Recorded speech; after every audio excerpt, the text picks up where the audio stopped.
Hello and welcome to the cricket POV show with Mohammad Sumair. इस video के अंदर मैं बात करूंगा अबाउट द पाकिस्तानी टीम जो कि अनाउंस हुई है for the ODI series versus South Africa and the टी20आई सीरीज़ और ट्राई नेशन सीरीज़ जो कि हमारी है श्रीलंका एंड जिम्बाब्वे के साथ। न्यूली अपॉइंटेड ओडीआई के कैप्टन शाहीन शाह अफरीदी टीम को लीड करेगा against South Africa in the ODI upcoming series. ODI के अंदर हमने फ़खर जमान और साइम अयूब की जोड़ी को सेलेक्ट किया, आई थिंक, जो कि उन मैचेस के अंदर ओपन करेंगे। अब्दुल्ला शफीक जगह बनाने में नाकाम रहे हैं, मामूल हक भी जगह बनाने में नाकाम रहे हैं, जो कि मेरी नज़र में बिल्कुल एक सही फ़ैसला है। फ़खर और साइम आपके ओपनर्स होने चाहिए ओडीआई के अंदर। बाबर आजम उस टीम में होंगे, रिजवान उस टीम में होंगे, सलमान अली आगा उस टीम में होंगे, जो कि बिल्कुल सही डिसीजन है। हसन नवाज़ हैं टीम के अंदर, हुसैन तलत हैं, फ़हीम अशरफ हैं। बॉलर्स के अंदर obviously Shaheen Shah Afridi, he is gonna be the leader. उनके साथ जो है वसीम जूनियर हैं, नसीम शाह हैं और हारिस रऊफ़ हैं। स्पिनर्स के अंदर जो हैं वो अबरार अहमद होंगे, फैसल अकरम होंगे। बहुत ही एक्साइटिंग टीम मुझे लग रही है। कुछ मेरे सवाल इस टीम के ऊपर हैं। हारिस रऊफ़ और नसीम शाह इस टीम के अंदर क्या कर रहे हैं? हारिस रऊफ़ की परफॉर्मेंसेस अगर हम ओडीआई में देखें, चैम्पियंस ट्रॉफी से लेके अब तक उन्होंने इतनी कोई इम्प्रेसिव परफॉर्मेंसेस ओडीआई के अंदर शो नहीं की हैं।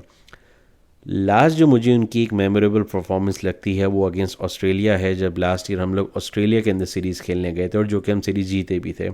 हारिस रऊफ़ उस सीरीज़ के अंदर मैन ऑफ द सीरीज़ रहे थे।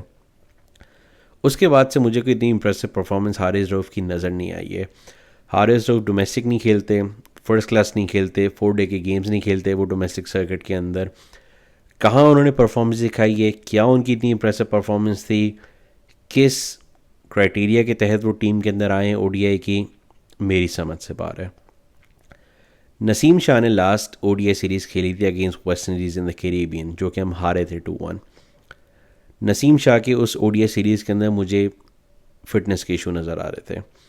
He was not looking fully fit, थोड़ा मुझे फटीक नज़र आते थे वो अपने सेकंड और थर्ड स्पेल के अंदर। थर्ड जो ओडीआई मैच था मुझे उसके अंदर याद है कि स्टार्ट उन्होंने बहुत अच्छा लिया था, लेकिन डेथ ओवर्स में जिस तरह उनकी पिटाई हुई थी बहुत ही अलार्मिंग मुझे लगा था उस मैच के अंदर। नसीम शाह ने अभी रिसेंटली जो कायद ट्रॉफ़ी चल रही है वहाँ पे एक मैच नसीम शाह ने खेला है, उसके बाद मुझे नहीं लगता कि उन्होंने कोई और मैच खेला है। किस क्राइटेरिया के तहत नसीम शाह भी इस टीम में वापस आए हैं इट्स क्वेश्चनेबल। मुझे लगता है उनकी जगह हम आकिब जावेद को सिलेक्ट कर सकते थे, जिनको हम न्यूजीलैंड के टूर पे लेके गए थे और बहुत प्रॉमिस उन्होंने शो किया था और उस सीरीज़ में उन्होंने अच्छा भी परफॉर्म किया था। उस सीरीज़ के बाद वो टीम से गायब हो गए। तो ऐसा कैसे हो सकता है कि एक प्लेयर एक सीरीज़ के अंदर अच्छा परफॉर्म कर रहा है, आप उसको अगली सीरीज़ से हटा दें और अब उसका कोई नामो निशान नहीं है। फैसल अकरम एक बहुत अच्छी मुझे एडिशन लगे इस टीम के अंदर। अब्रार के साथ मुझे लगता है उनकी बहुत अच्छी पार्टनरशिप लगनी चाहिए आने वाले मैचेस के अंदर। बैटिंग ऑर्डर में एज़ यूजल हमारे पास बाबर आजम होंगे, मोहम्मद रिजवान होंगे, सलमान अली आगा होंगे और टॉप ऑर्डर के अंदर जो हमारे ओपनर्स हैं वो फ़खर जमान और साइम होंगे। मुझे एक चीज़ की बहुत खुशी है कि हमने हुसैन तलत को सही फॉर्मेट के अंदर चूज़ किया है, उनके साथ साथ हसन नवाज़ के साथ हमने बहुत ज़्यादा नाइंसाफ़ी की थी in the recently concluded Asia cup. बहुत प्रॉमिस उन्होंने शो किया था उन्होंने अपने शुरू के कुछ मैचेस के अंदर। 2-4 मैच उनके आगे पीछे हुए थे और हमने उनको टीम से निकाल दिया। ओडीआई सीरीज़ जो हम वेस्ट इंडीज़ खेलने गए थे उसके फर्स्ट मैच के अंदर हम लोग एक हारने की पोजीशन में थे, कोई 100 समथिंग रन हमें रिक्वायर्ड थे। उस टाइम क्रीज पे मौजूद थे हुसैन तलत और हसन नवाज़। जिस तरह से हुसैन तलत ने अपना एक्सपीरियंस शो किया था उस मैच के अंदर, विकेट पे स्टे किया था, रुक के उन्होंने ख़ुद भी खेला था और साथ में हसन नवाज़ को खिलाया था। फिर हसन नवाज़ ने एक बहुत अच्छी नॉक खेल के थोड़ी बहुत बाउंड्रीज मार के वो मैच फिनिश किया था हुसैन तलत के साथ। तो एक टैलेंट आपका जिसने आपको एक हारा हुआ मैच जिताया था, मुश्किल सिचुएशन से निकाल के मैच जिताया था, तो मुझे बहुत खुशी है कि हम कंटिन्यू करें हसन नवाज़ के साथ। हसन नवाज़ को ओडीआई की टीम में होना चाहिए और उनको खेलना चाहिए।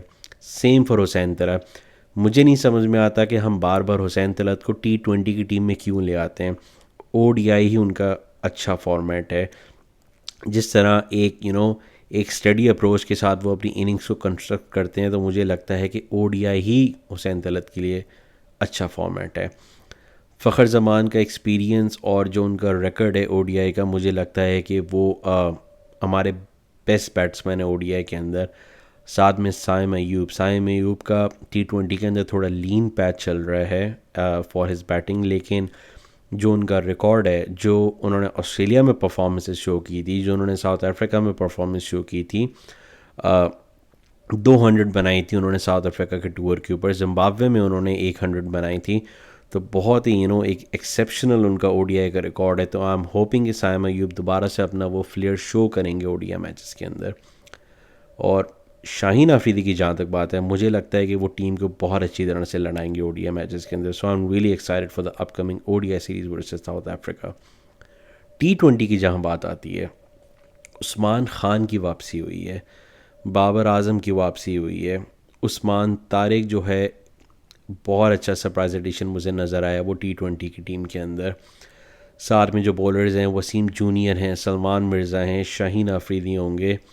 उनके साथ साथ बैटिंग की जहाँ पे बात कर लें तो फ़खर ज़मान को आई डोंट नो कि उनको कहना चाहिए कि ड्रॉप किया गया है या रेस्ट दिया गया है, ये तो हमें वक्त ही बताएगा। साथ में साइम अयूब के साथ हमने परचेस किया दोबारा से टी20 में।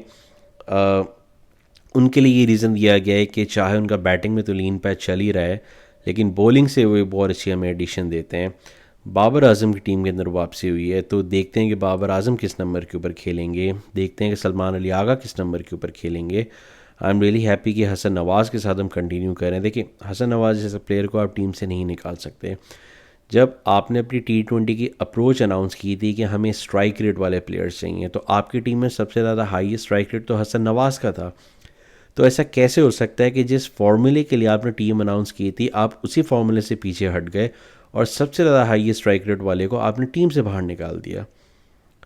तो ऐसा नहीं करना चाहिए। जिसका स्ट्राइक रेट सबसे ज़्यादा है फिर उसको टीम में होना चाहिए, या तो फिर आप अनाउंस करें कि जिस फार्मूले के लिए आपने टीम अनाउंस की थी वो फार्मूला गलत है। अब बाबर आजम जो टी20 के अंदर वापस आए हैं, मैं हूँ तो बहुत एक्साइटेड बाबर आजम को देखने के लिए, लेकिन जहाँ हमें बाबर आजम की ज़रूरत थी वो था try nation series in Sharjah और एशिया कप इन दुबई। वहाँ पे अगर बाबर आजम होते तो जो हमारे कोलैप्सेस हुए थे उन मैचेस में अगेंस्ट इंडिया, शायद हम कुछ बेहतर सिचुएशन में होते उन मैचेस के अंदर। बाबर आजम देखें, पाकिस्तान के अंदर टी20 मैचेस खेलेंगे अगर, तो पिचेस बहुत ज़्यादा हमें फ्लैट मिली, यहाँ तो बाबर परफॉर्म कर जाएंगे। लेकिन जिस तरह की वीकनेस हमें बाबर की स्पिन पे नज़र आ रही है in the test matches against South Africa, क्या अगर हम बाबर आजम को 2026 के वर्ल्ड कप में श्रीलंका खिलाने के लिए लेके जाएंगे, वही बाबर आजम जो टेस्ट मैचेस के अंदर स्ट्रगल कर रहे हैं अगेंस्ट स्पिन, क्या वो श्रीलंका में स्पिन के खिलाफ अच्छा खेल सकेंगे? Only time will tell. तो देखते हैं कि बाबर आजम किस तरह रिस्पॉन्ड करते हैं इस कॉल अप को इन द टीम। उसके साथ मुझे लगता है कि साइम अयूब को जो हमने टीम में सेलेक्ट किया है, तो मोस्ट प्रॉब्ली ही इज़ गना open again with Sahibzada Farhan. Sahibzada Farhan तो एक बहुत ही एक्सेप्शनल रन ऑफ फॉर्म में है। सबसे ज़्यादा बेस्ट जो टी20 के बैट्समैन है वो इस टाइम पे साहिबजादा फरहान है। तो मुझे बहुत खुशी हुई है कि हम उनके साथ परसिस्ट कर रहे हैं। साइम अयूब की जहाँ तक बात है, मुझे लगता है कि क्यों ना हम साइम को टी20 के अंदर रेस्ट दे देते, उनको हम बोलते कि उन्हें अपने टी20 गेम के ऊपर काम करने की ज़रूरत है। देखें, साइम अयूब के ऑलमोस्ट 50 मैचेस हो चुके हैं। मुझे तो याद भी नहीं है कि हिस्ट्री के अंदर बचपन से लेकर आज तक मैंने देखा होगा किसी प्लेयर को इतने कंसिस्टेंट चांस मिले हों, सिर्फ इस बात के ऊपर कि वो टैलेंट और बहुत स्किलफुल प्लेयर है, जो कि साइम अयूब हैं भी। बहुत exceptional once in a lifetime player मुझे साइम अयूब लगते हैं। क्या उनको टी20 में हुआ है मेरी समझ से बाहर है। उनको अपने टी20 गेम के ऊपर काम करना पड़ेगा। अगर बॉलिंग की वजह से हम साइम को टीम के अंदर लेकर आए हैं, तो क्या ही होता कि साइम को हम इस वाली सीरीज़ के अंदर रेस्ट करा के एक प्रॉपर स्पिनर के साथ जाते। हम अरफात मिनाज के साथ जा सकते थे, हम मेहरान मुमताज़ के साथ जा सकते थे। सुफियान मुकीम को हमने ड्रॉप कर दिया टीम से। देखें, 19 या 20 मैचेस के अंदर उसकी 25+ विकेट्स हैं उस लड़के की, और पिछले कुछ मैचेस में बहुत अच्छा परफॉर्म करता हुआ आ रहा है। सिर्फ एक यूएई वाला मैच था जहाँ पे उसको मार लग गई थी, उसके बाद इंडिया के एक मैच के अंदर उसको मार लगी थी, लेकिन 120 समथिंग का तो सिर्फ टारगेट था अगेंस्ट इंडिया। इतने कम टारगेट में आप कैसे एक्सपेक्ट करते हैं कि आपका एक यंगस्टर लड़का परफॉर्म कर दे या अंधाधुंध वो विकेट्स ले जाए? नहीं कर सकता था, वो बहुत मुश्किल सिचुएशन में वो बॉलिंग कर रहा था। ऐसी सिचुएशन से वो सीखेगा और वहाँ से वो निकलेगा और वहीं से वो बड़ा बॉलर बनेगा। तो आपने उसके साथ बहुत ज़्यादा ज़्यादती की है कि एक उसकी सीरीज़ ख़राब गई है और आपने उसको टीम से बाहर निकाल दिया।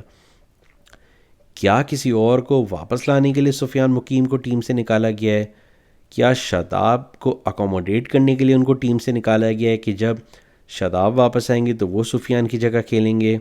ये भी हमें वक्त बताएगा। अगर ऐसा है तो मेरी नज़र में बहुत गलत किया गया है। बाबर आजम जिस तरह टीम में वापस आए हैं, मुझे अच्छी तरह याद है कि जब बांग्लादेश हम खेलने जा रहे थे तो एक प्रेस कॉन्फ्रेंस में माइक हैसन जो कि हमारे कोच हैं वाइट बॉल के, उन्होंने बोला था कि उनकी बाबर आजम से बात हुई है और उन्होंने उनको ये मैसेज कन्वे किया है कि बाबर आजम को अपने गेम के अंदर इम्प्रूवमेंट लाने की ज़रूरत है, और जब वो इम्प्रूवमेंट लेकर आएंगे तो he is more than welcome to walk back in to the team. Babar Azam अब टीम में तो वापस आ गए हैं, लेकिन हमें ये कौन बताएगा कि उन्होंने कहाँ जाके T20 क्रिकेट खेली है और कहाँ उन्होंने इम्प्रूवमेंट करी है? तो क्या क्राइटेरिया था बाबर आजम को टीम में वापस लाने का? ये भी मेरी समझ से बाहर है। देखिए, बाबर के स्किल के ऊपर या बाबर जितना बड़ा प्लेयर है उसके ऊपर किसी को शक नहीं है, लेकिन आपकी क्लैरिटी होनी चाहिए, आपका क्राइटेरिया जो है वो क्लियर होना चाहिए। बॉलर्स की जहाँ तक बात है, अब्बास आफरीदी किधर है इस टीम से? मुझे नहीं समझ में आया कि देखें, हारिस रऊफ़ के साथ हम लोग कितने अरसे से परसिस्ट कर रहे हैं। हर T20 world cup Haris Rauf ने खेला है, हर एशिया कप हारिस रऊफ़ ने खेला है। अनफॉर्चुनेटली हम लोग किसी भी टूर्नामेंट का टाइटल जीतने में नाकाम रहे हैं। अब्बास आफरीदी की जो वेरिएशन मुझे नज़र आती है मैचेस के अंदर, जिस तरह की वो स्लोअर बॉल करते हैं, खिंची हुई लाइन पे बॉल करते हैं, हालांकि he goes for runs in some of his matches, लेकिन वो आपको विकेट्स भी निकाल के देते हैं। यही सेम फार्मूला हम हारिस रऊफ़ के ऊपर भी अप्लाई करते थे ना, कि चाहे ये एक्सपेंसिव रहते हैं हमें, लेकिन विकेट्स निकाल के देते हैं। तो सेम फार्मूला अगर हम हारिस रऊफ़ के ऊपर इतने सालों से अप्लाई कर रहे हैं तो हम अब्बास आफरीदी के ऊपर क्यों नहीं अप्लाई कर सकते थे? बहुत एक अपकमिंग और प्रॉमिसिंग मुझे क्रिकेटर लगते हैं Abbas Afridi. Down the order, tail ender तो मैं उनको कभी भी नहीं बोलूँगा। जिस तरह के मैंने उनके चंद मैच के अंदर शॉट्स देखे हैं, सिक्स सेटिंग एबिलिटी उनके अंदर है, तो इस टीम के अंदर जो है वो अब्बास आफरीदी को भी होना चाहिए था। उस्मान खान जो है वो वापस आए टीम के अंदर, देखते हैं कि वो कैसे रहेंगे। हारिस टीम में जगह बनाने में नाकाम रहे हैं, जो कि मुझे लगता है कि सही कॉल है। मुझे लगता है हमने हारिस को बहुत ज़्यादा चांसेस दे दिए थे। थोड़ा मैं हारिस को एक चीज़ का सपोर्ट करना चाहूँगा कि हमने उनका नंबर बहुत डिस्टर्ब करके रखा। उस बेचारे को हमने कभी भी एक नंबर पे नहीं खिलाया। मुझे लगता है कि जब से उनको टीम में वापस अभी लिया था हमने in place of Rizwan, I think almost her number पे हारिस खेल चुके हैं, लेकिन कंसिस्टेंट वो परफॉर्मेंस नहीं दिखा पाए हैं। और एशिया कप के फाइनल के अंदर जो उनकी विकेट कीपिंग में कुछ मिस्टेक्स थी, वो उस मिस्टेक्स की वजह से हमें वो मैच भी कॉस्ट कर गया। तो मुझे लगता है कि सही किया उनको ड्रॉप करके या रेस्ट करके वापस उनको डोमेस्टिक में जाना चाहिए। थोड़ी गेम अवेयरनेस के ऊपर उनको काम करना चाहिए। जो उनका कैजुअल एक अप्रोच है, अच्छा लगता है कैजुअल अप्रोच, लेकिन परफॉर्मेंस के साथ। तो डोमेस्टिक में हारिस को वापस जाना चाहिए, वहाँ पे उनको अपने स्किल्स के ऊपर काम करना चाहिए, गेम अवेयरनेस के ऊपर उनको काम करना चाहिए कि वो पिच के ऊपर खड़े होकर अंधाधुन शॉट्स नहीं खेल सकते। हमें पता है हारिस के पास पावर है, लेकिन with power we also need some brain. तो हारिस को अपने गेम पे फोकस करना चाहिए, इंप्रूव करके he is more than welcome to come back in the team. बहुत स्किलफुल प्लेयर हैं एंड आई एम श्योर वो फ्यूचर में टीम में वापस आ जाएंगे। सबसे ज़्यादा मैं एक्साइटेड हूँ उस्मान तारिक को देखने के लिए। हमारे बहुत ज़्यादा फॉर्मर प्लेयर्स हैं, वो शोर मचा रहे हैं कि उस्मान तारिक टीम में कैसे आ गए, लेकिन जिस तरह के वो एक यूनिक बॉलर हैं, यूनिक उनका एक्शन है, आई एम श्योर कि वो साउथ अफ्रीका को बहुत मुश्किल करेंगे इन पिचेस के ऊपर। और जो मैं रिसेंटली न्यूज़ के अंदर देख रहा हूँ कि स्पिन ट्रैक्स हो सकते हैं T20 के मैचेस के अंदर, ताकि हमारी तैयारी हो जाए for the upcoming world cup, T20 world cup in Sri Lanka. तो अगर ये चीज़ हो जाएगी तो मुझे लगता है कि बहुत फेवर होगा पाकिस्तान को। एक स्पिनिंग कंडीशन अगर पाकिस्तान को मिलेगी तो इससे हमारी बहुत अच्छी प्रैक्टिस हो जाएगी for the upcoming world cup. देखते हैं सलमान अली आगा जो है वो एशिया कप के बाद टीम को कैसे लीड करते हैं। अच्छी टीम नज़र आ रही हैं दोनों ओडीआई और T20 की। एक्साइटिंग लड़के हैं दोनों टीम के अंदर। कुछ लड़कों के साथ ज़्यादती भी हुई है। अ, देखना पड़ेगा हमें, एक क्लैरिटी होनी चाहिए, एक क्लियर स्टेट ऑफ माइंड हमारा होना चाहिए, और कम्युनिकेशन उन लड़कों के साथ ज़रूर होना चाहिए कि जो लड़के टीम से बाहर गए हैं या जो अंदर आए हैं उनका रोल क्या है। जो बाहर गए हैं उनको बोर्ड को कम्युनिकेट करना चाहिए कि वो किन चीज़ों के ऊपर काम करके टीम में दोबारा वापस आ सकते हैं। तो देखते हैं आने वाली ओडी और T20 सीरीज़ में पाकिस्तान कैसा परफॉर्म करता है। टेस्ट सीरीज़ तो अनफॉर्चुनेटली हम लोग बराबर कर गए, जो कि हमें 2-0 से जीतनी चाहिए थी। बहरहाल, let's hope for the best in the upcoming ODI and T20 series, and let's see if Pakistan is able to defeat South Africa in their home conditions. Until the next video, take care. Allah Hafiz. Bye.